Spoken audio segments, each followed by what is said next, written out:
Hello नमस्कार साथियों, स्वागत है आप सभी का ज्ञानार्थ एकेडमी की यूट्यूब चैनल पर। जैसा कि आप थंबनेल देख के समझ गए होंगे कि आज हम किस विषय पर चर्चा करने वाले हैं। चर्चा हो रही है हमारी इंदिरा गांधी शहरी रोजगार गारंटी योजना पर। राजस्थान सरकार की एक फ्लैगशिप योजना है और ये लगभग लगभग जितने भी एग्जाम आज तक अभी इस योजना के लॉन्च होने के बाद हुए हैं उनमें इससे रिलेटेड कोई ना कोई प्रश्न पूछा गया है। और आगे आने वाले सभी एग्जाम, इसलिए हमने इसके थंबनेल में लिखा है ऑल एग्जाम स्पेशल, मतलब जितने भी आगे होने वाले एग्जामिनेशन है उसमें इससे रिलेटेड सारे प्रश्न आपको देखने को मिलेंगे। इसलिए इसका एक पूरा विश्लेषण हम आपके सामने प्रस्तुत करने वाले हैं, जिसमें कि आपका शायद ही कोई प्रश्न अगर एग्जाम में आपको देखने को मिले तो वो छूटेगा। निश्चित ही ये योजना है जो है बहुत महत्वपूर्ण है। बहुत कम समय में हम आपको एक बहुत अच्छा विश्लेषण देने वाले हैं, तो छोड़िएगा मत, स्किप मत कीजिएगा वीडियो को, साथ ही हमारे चैनल को सब्सक्राइब कर दीजिएगा।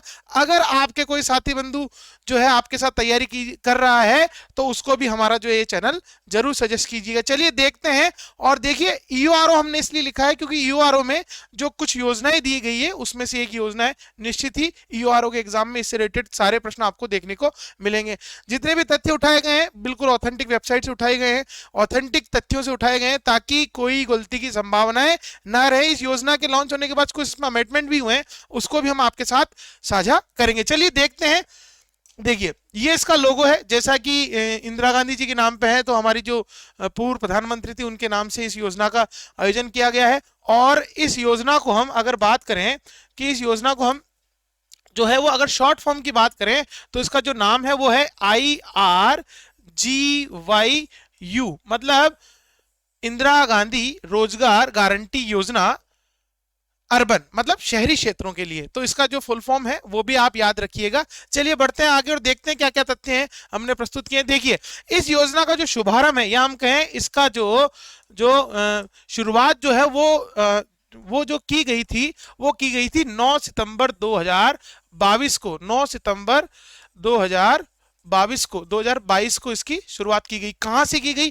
तो खानिया की बावड़ी जयपुर से हमारे जो मुख्यमंत्री जी है श्रीमान अशोक गहलोत साहब, उनके द्वारा इसकी जो है शुरुआत की गई। अच्छा, इस योजना का मेन उद्देश्य क्या है? देखिए, ग्रामीण क्षेत्रों में जो है वो हमारी जो मनरेगा योजना है वो चल रही है।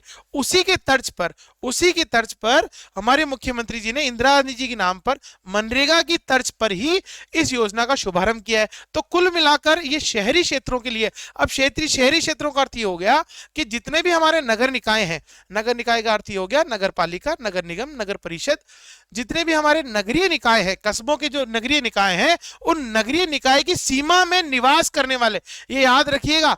आपसे कथन कारण वाले प्रश्न में पूछ सकता है कि क्या कोई ग्रामीण क्षेत्र का व्यक्ति शहर में आकर इस योजना का लाभ उठा सकता है? तो बिल्कुल नहीं उठा सकता। केवल ये नगरीय सीमा क्षेत्रों में निवास करने वाले लोगों के लिए, जो विशेष रूप से आर्थिक रूप से कमजोर हैं, असहाय जो लोग हैं, कमजोर है आर्थिक रूप से, उनके लिए लॉन्च की गई योजना है। केवल वही व्यक्ति उसका लाभ उठा सकते हैं। बात करते हैं हम लोग असहाय और बेरोजगार परिवारों को आर्थिक संबल प्रदान करने के लिए मनरेगा की तर्ज पर इसका आयोजन किया जा रहा है। इसका जो फुल फॉर्म है IRGY अर्बन, या यू के नाम से भी हम इसको जानते हैं। चलिए आगे बढ़ते हैं, आगे देखते हैं इस योजना के बारे में। तो इस योजना की शुरुआत 9 सितंबर में निश्चित रूप से हुई है। अब जब इसकी शुरुआत हुई 2022 में, तब इसका जो अनुमानित व्यय था या इसके लिए जो बजट पारित किया गया वो किया गया 800 करोड़। ये प्रश्न पूर्व के एक एग्जाम में जो है पूछा गया। अभी हम जब इसके एग्जाम में आए हुए प्रश्न डिस्कस करेंगे तब इस प्रश्न के बारे में देखेंगे। तो पूर्व के एग्जाम में आ चुका है, परंतु 1 अप्रैल 2023 से इस योजना का जो अनुमानित व्यय, हम क्या लागत जो है वो बढ़ाकर 1100 करोड़ कर दी गई। याद रखिएगा कितना कर दी गई है? 1100 करोड़। अब 800 करोड़ नहीं रही है। कब से? 1 अप्रैल 2023 से। नेक्स्ट बात करें, ये योजना महात्मा गांधी राष्ट्रीय गारंटी की तर्ज पर चालू की है, जिसमें कि शुरुआती दिनों में, या हम कहें शुरुआत जब हुई थी तब 100 दिन के रोजगार की बात हुई थी, परंतु हमारे बजट में जो है हमारे मुख्यमंत्री जी ने इसको बढ़ाकर 125 दिन कर दिया गया है। 25 दिन 100 के अंदर जोड़ दी गई, याद रखिएगा आप कितने हैं 125 दिन, इसलिए इसकी जो अनुमानित व्यय है वो भी बढ़कर 1100 करोड़ हो गया। और 125 दिन कब से किया गया, वही 1 अप्रैल 2023 से, याद रखिएगा। आगे बढ़ते हैं, आगे देखते हैं। इस योजना के तहत जॉब कार्ड धारक को परिवार के सभी सदस्यों जिनकी आयु 18 से 60 वर्ष है, याद रखिएगा आयु वाला प्रश्न भी आप बन सकता है कि इस योजना के तहत जो लाभान्वित लोग हैं या परिवार हैं उनके सदस्य कितने वर्ष की आयु वाले जो इसका लाभ उठा सकते हैं, तो वो केवल 18 वर्ष से अधिक और 60 वर्ष से कम वाले ही इसका लाभ उठा सकते हैं। चलिए आगे बढ़ते हैं, आगे देखते हैं। राज्य सरकार ने इस योजना के जो प्रभावी क्रियान्वयन है, मतलब इसको सही तरीके से लागू करने के लिए विभिन्न स्तरों पर जो स्थानीय निकाय है, जो हमारे स्थानीय निकाय मतलब हमारे जो नगर निगम होते हैं, नगर परिषद होते हैं, उनमें समितियों का गठन किया है और वही इस योजना का क्रियान्वयन करेगी। इसकी मतलब जितनी भी मॉनिटरिंग का काम है वो समितियों द्वारा किया जाएगा। ये योजना पर्यावरण, जल संरक्षण, स्वच्छता, संपत्ति के विरूपण की रोकथाम, सेवा संबंधी कार्यों, अभिसरण कार्य, विरासत संरक्षण जैसे रोजगार कार्य प्रदान करेगी। कुल मिलाकर इस योजना के अंदर जितने भी शहरी क्षेत्रों के महत्वपूर्ण स्थल है, जैसे कोई किले हो गए, पुराने मंदिर हो गए, उनका जीर्णोद्धार का कार्य हो गया। इसके अतिरिक्त मान लीजिए कहीं पर जो है सरकारी संपत्ति को नुकसान पहुंचाया जा रहा है, उसको बचाने के लिए कार्य किया जा सकता है।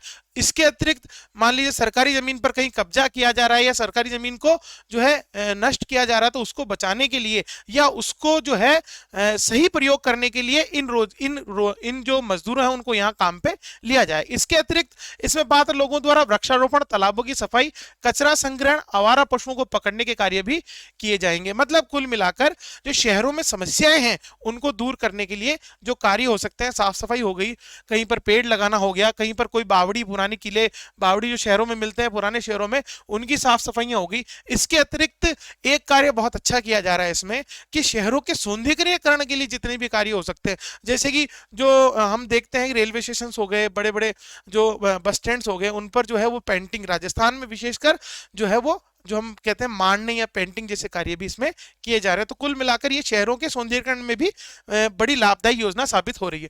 बात करते हैं इसके अंदर, अच्छा ये प्रश्न बहुत महत्वपूर्ण है, याद रखिएगा, पहले भी ये आया था और इसमें बहुत सारे बच्चों का गलत हुआ था ये प्रश्न, तो इसको ध्यान रखिएगा। देखिए इसमें दो प्रकार के कार्य हैं, एक तो है सामान्य प्रकृति के, एक है विशेष प्रकृति के। सामान्य प्रकृति का अर्थ ये हो गया कि सामान्य कार्य जैसे साफ सफाई हो गई, सड़कों की साफ सफाई हो गई, इसके अलावा तालाबों की साफ सफाई, ये क्या है सामान्य प्रकृति के कार्य हैं। और विशेष प्रकृति के कार्य हो गया कोई किले का जीर्णोद्धार हो गया, किसी मंदिर का जीर्णोद्धार हो गया।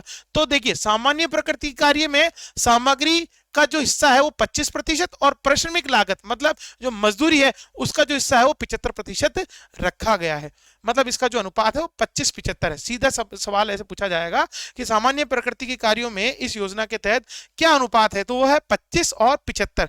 25 सामग्री के लिए, पारिश्रमिक के लिए 75। कहां पर? सामान्य प्रकृति में। और जब विशेष प्रकृति की बात आएगी तो हम देखेंगे कि सामग्री हेतु तो 75 जस्ट उल्टा हो गया। याद रखिएगा पहले भी प्रश्न पूछा गया है कि विशेष प्रकृति के कार्यों के लिए कितना अनुपात रखा गया है, तो सामग्री के लिए तो रखा गया है 75 और पारिश्रमिक के लिए रखा गया है 25। इसका मतलब ये हुआ कि किसी किले का, किसी पुरानी इमारत का जो धरोहर की दृष्टि से बहुत महत्वपूर्ण है, उसका जब कार्य करवाया जाएगा तो वहां पर जो सामग्री है उसको 75% रखा गया और पारिश्रमिक मतलब मजदूरी के वाले हिस्से को केवल 25% के हिसाब से रखा गया। तो ये जो अनुपात है वो याद रखिएगा, जब भी सामान्य आए तो 25-75, जब भी विशेष आए तो 75-25 उल्टा हो जाएगा। चलिए आगे देखते हैं।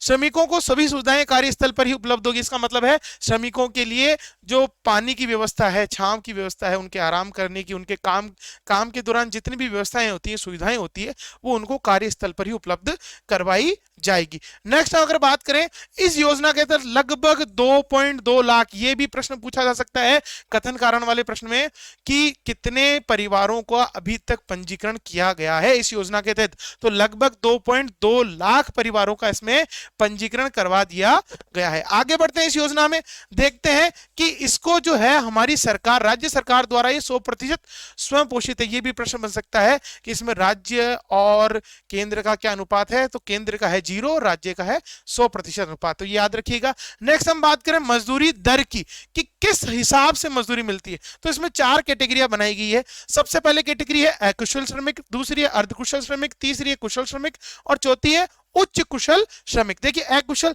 जो कुछ जिसको कुछ भी नहीं आता है, जो केवल झाड़ू लगाने या पावड़ा चलाने का कार्य कर सकता है, बिल्कुल बेसिक जो मजदूर होता है, उसकी जो मजदूरी है वो रखी गई है 259 रुपए, 259 रुपए प्रतिदिन। फिर उसके बाद बात करें अर्ध कुशल, जो थोड़ा बहुत कुछ जानता है, उसकी रखी गई है 271। फिर कुशल श्रमिक मतलब जो कारीगर वगैरह हो गए, जो इमारतों को बनाने का काम करते हैं, जो हाथ का थोड़ा टेक्निकल काम करते हैं, उनकी जो मजदूरी रखी गई है वो रखी गई है 283 रुपए। और उच्च कुशल श्रमिक का अर्थ हो गया जो बड़ी बड़ी इमारतों को पेंट करने वाले हैं, कुछ मूर्तियां बनाने वाले हैं, जो बहुत टेक्निकल काम करते हैं, उनके लिए जो उच्च कुशल श्रमिक होते हैं उनके लिए 333 रुपए प्रतिदिन मजदूरी निर्धारित की गई है। अब इसमें एक चीज और है कि आप जब पंजीकरण करवा लेते हैं, जब आप अपना पंजीकरण करवा लेते हैं तो उसके 15 दिन के भीतर, मतलब 15 दिन में आपको जो है रोजगार दिया जाएगा। और जब आप कार्य प्रारंभ कर देते हैं, जब आप कार्य प्रारंभ कर देते हैं तो आपको 15-15 दिन में, हर 15 दिन में जो है आपको भुगतान दिया जाएगा। इसका मतलब है जो पखवाड़ा है आपका भुगतान का वो 15 दिन का रखा गया है। और जो राशि है वो आपकी डायरेक्ट बैंक ट्रांसफर मतलब डीबीटी, डायरेक्ट बैंक ट्रांसफर श्रमिक के खाते में ही जाएगी।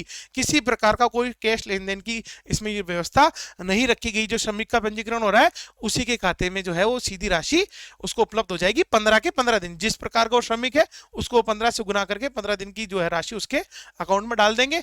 जो और संडे का मतलब रविवार का इसमें अवकाश रखा गया है, मतलब इसमें रविवार जो है वो छुट्टी रहती है, तो श्रमिकों को जो है वो हर 6 दिन में एक छुट्टी मिल जाती है। चलिए आगे बढ़ते हैं और देखते हैं कि इस योजना से रिलेटेड कौन कौन से प्रश्न अभी तक पूछे गए हैं और संभावनाएं क्या क्या है प्रश्नों की। चलिए देखते हैं। सबसे पहला प्रश्न आया है फर्स्ट ग्रेड 17 अक्टूबर 2022 को जो पेपर हुआ उसमें पूछा गया है कि राजस्थान सरकार ने शहरी क्षेत्रों में रहने वाले जरूरतमंद लोगों के लिए प्रतिवर्ष 100 दिन के रोजगार प्रदान करने के लिए कौन सी योजना आरंभ की गई। देखिए 2022 में पूछा गया है इसलिए यहाँ 100 आया है, अगर वर्तमान में पूछा जाएगा तो यहाँ पर 125 आएगा। तो वो कौन सी योजना है? बिल्कुल इंदिरा गांधी शहरी रोजगार योजना, गारंटी योजना, निश्चित रूप से इसका सही आंसर है। आगे बढ़ते हैं, अगले प्रश्न की ओर देखते हैं।